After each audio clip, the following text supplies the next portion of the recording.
Before we go any further, I want to extend once again my most sincere condolences to the families of the victims and their loved ones. I, and we are, all standing with you.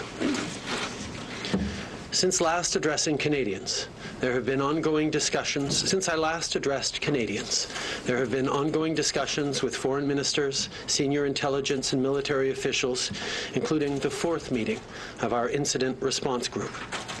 There have been important developments regarding the potential causes of this deadly crash, developments of which Canadians should be made aware. The news will undoubtedly come as a further shock to the families who are already grieving in the face of this unspeakable tragedy. We have intelligence from multiple sources, including our allies and our own intelligence. The evidence indicates that the plane was shot down by an Iranian surface-to-air missile. This may well have been unintentional. This new information reinforces the need for a thorough investigation into this matter.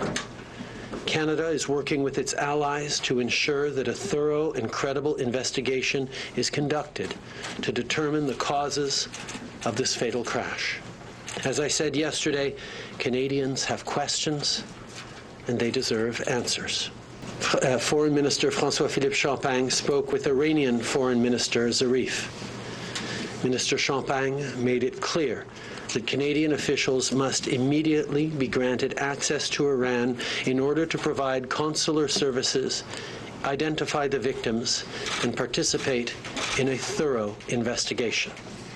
He also condemned Iranian strikes that targeted military bases in Iraq where coalition forces, including Canadians, are currently stationed. Minister Zarif committed to continuing this dialogue with Canada as we seek answers. I spoke with Ukrainian President Vladimir Zelensky earlier today and conveyed my condolences to the many Ukrainians who perished in this tragedy. He assured me that Ukraine is taking all necessary measures to ensure a thorough investigation, and we will work closely with Ukraine and our partners throughout this process. I also called Prime Minister Mark Rutte of the Netherlands. He shared with me his experience in handling the aftermath and investigation into Malaysian Airlines Flight 17.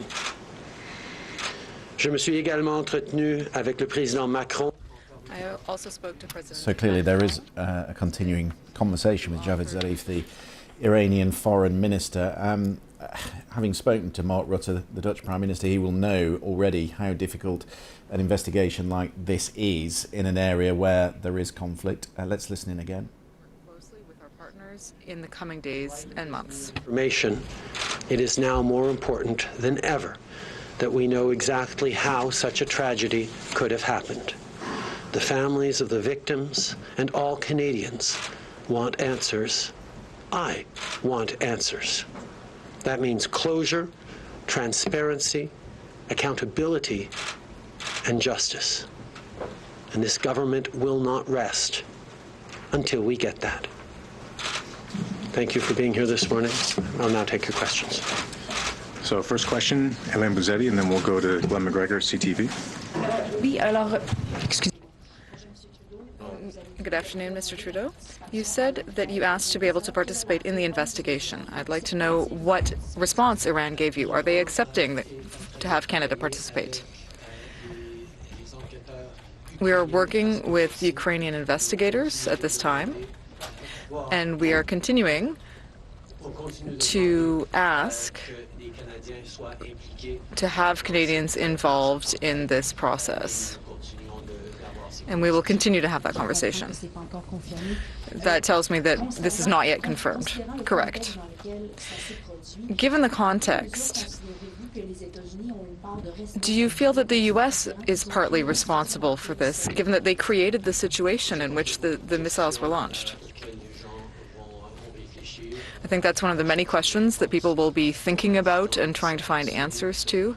For the moment, I just want to underline the importance of having a full and credible investigation so that we can get those facts and then we can continue to analyze based on those facts. I think it underscores how important it is that we have a thorough, credible investigation to allow us to then draw conclusions and reflections once we have assessed and established the facts of what happened.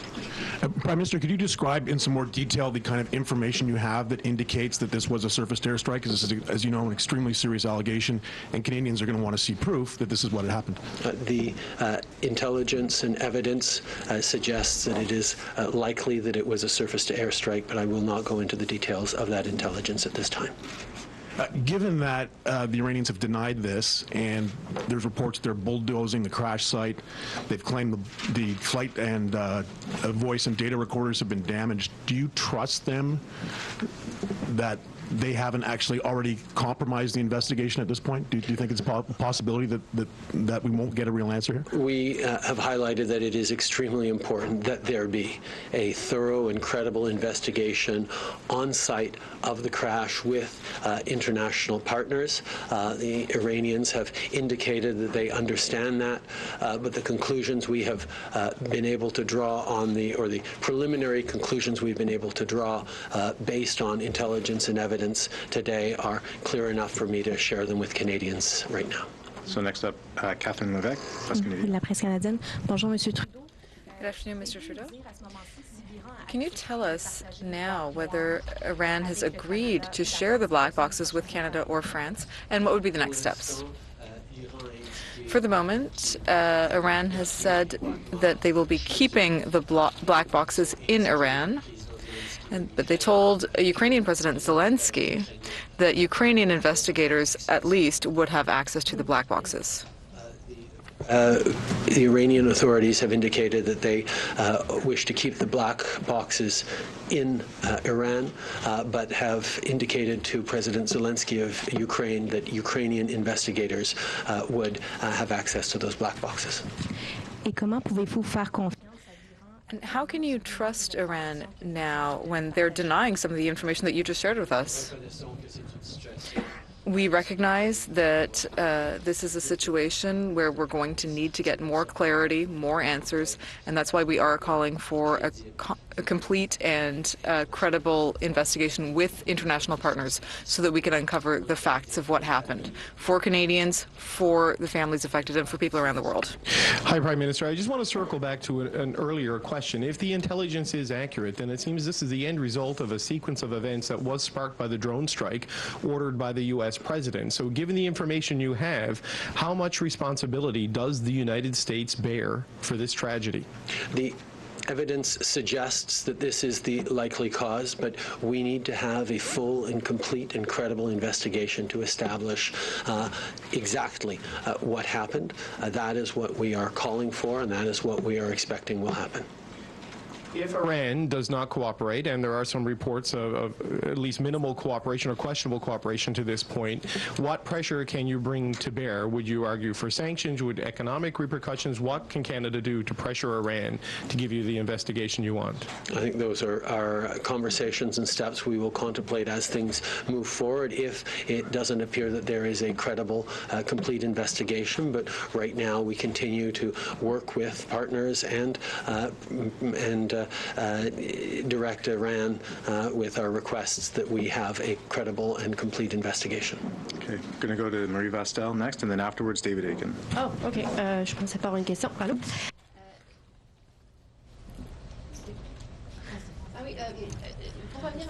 Yeah, so to come back to the question of Iran, if you're concluding that this is due to a missile strike, what will your reaction be, and how do you intend to respond to Iran? Well, first of all, the conclusion that we drew was based on a preliminary analysis of the intelligence that we have, but it just underscores the importance of having a credible and complete investigation into exactly what happened. That's why we're going to proceed with that step before we draw any other conclusions. So I understand that, but would that not threaten diplomatic relations in terms of having access to the site, in terms of the repatriation of the victims? Would that not threaten our presence in Iraq if that's what's happening, if people are launching missiles at the bases? So will our instructions to our forces in Iraq remain the same, or will something change? I imagine something will happen. Well, indeed, this is a very concerning situation. That's why we want to know more. We're going to be working with international authorities and with investigators and with Iran in order to get answers into exactly what happened. We recognize that this may have been done accidentally, but that just makes it even more important to clarify exactly what happened. Reagan, and then we'll go down to Christian Noel afterwards. Good afternoon, Prime Minister. I just want to come back to the qualifiers you've been using. May well have been unintentional. You just a minute ago said it may have been accidental. That implies that it may not have been unintentional. Can you be as definitive as you can be, knowing what you know, knowing what you can't share with us, about the intentionality of this apparent missile strike? I think that is one of the reasons why it is so important to have a full and credible investigation. Before we get into definitive conclusions, as you say, we need to ensure that we have all the facts gathered. The intelligence and evidence right now suggests very clearly a possible and probable cause for the crash, but it is all the more necessary, therefore, to gather all the evidence to have a complete picture of what happened. And let's follow through then that the evidence does in fact show that it was an accidental, unintentional surface-to-air missile. What range of options would the government of Canada respond in some way to that? And if so, what range of responses might your government consider? I think anything in the range of responses would need to start from a clear understanding and a credible confirmation of what actually happened, and that is why a proper and full investigation is going to be so important. Christian Noel, and then we'll go next to Michelle. Bonjour, Monsieur Trudeau. Christian. Good afternoon, Mr. Trudeau. Based on what you know now, are you convinced beyond all reasonable doubt that this was a missile and that it was unintentional? Well, to be convinced beyond all doubt, we would need a credible, thorough, and in-depth investigation. And that is exactly what we're calling for. We want a complete investigation. That's what we asked for yesterday, and we're continuing to ask for that today. And those discussions are ongoing. And I want to tell Canadians and families that what we have gathered in terms of intelligence does indicate very clearly that this could very well have been an unintentional surface-to-air missile strike. And for the families of the victims who want answers, if the investigation isn't done with the full cooperation of Iran, how can you reassure Canadians that you're really doing everything possible to get answers and to have a credible, transparent investigation? Well, we understand that investigations of this type do take time.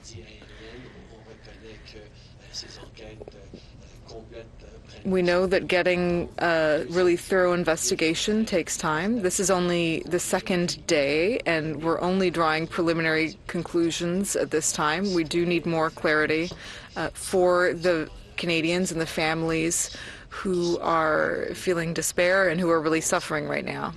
So we will continue to insist on getting more information and more in-depth investigation. Right. Hi, Prime Minister. When you spoke with President Zelensky today, had he been briefed by any of his any allies on this intelligence that you've been receiving in the recent hours, or did you have to share this intelligence with him for the first time? I shared with him some of the reasons we are so intent on having a full and complete investigation. We know that it is extremely important to establish clarity around the facts of what happened, and he assured me that Canada, as a good friend of Ukraine, will be closely involved with them in the investigation into this tragedy. Okay, so I'll rephrase the question. Did President Zelensky know about this intelligence suggesting that the missile possibly had been used to hit the plane? I believe there have been media reports about it through much of the day, but I don't know for sure whether he was briefed by intelligence officials or not. Okay. Just going to go to the back of the room.